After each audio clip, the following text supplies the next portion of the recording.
All right, if you are looking for a really narrow safe, yeah, a safe for your home, one that can fit like under your bed or in your closet, or one that sits upright, it's pretty versatile. Hopefully this video can help you out. I ordered one online and it didn't break the bank at all.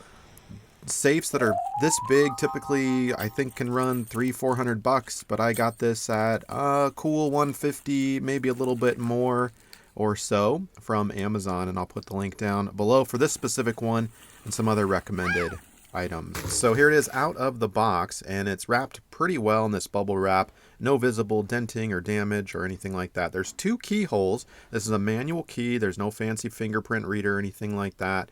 Here's what it looks like. It's got a nice painted coat and totally solid. The thing's pretty heavy, but not heavy enough where you can't pick it up and carry it if you need to. A little bit of chipping on the bottom there, but nothing to really say, hey, I gotta send this thing back. Here it is upright, and again, 2 manual keys, very uniquely shaped, so there's no way you can confuse the keys with other keys. And you just put it in like that and turn it. That's the bottom key, and the top key works pretty much the same way. You gotta slide it in and then rotate, and that will disengage the locks and it opens freely just like that. How cool is that?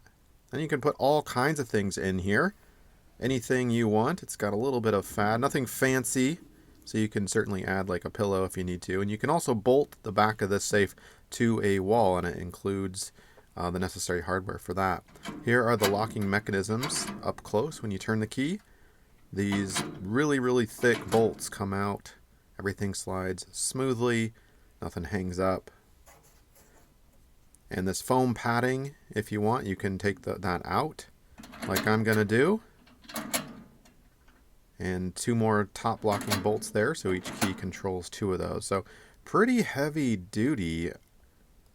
I am impressed. Now, as far as measurements go, if you're curious, let's get the tape measure out. You can see about 8 inches wide. This is standing up on its end, and about almost 10 inches deep, about 9 3/4 or so inches deep.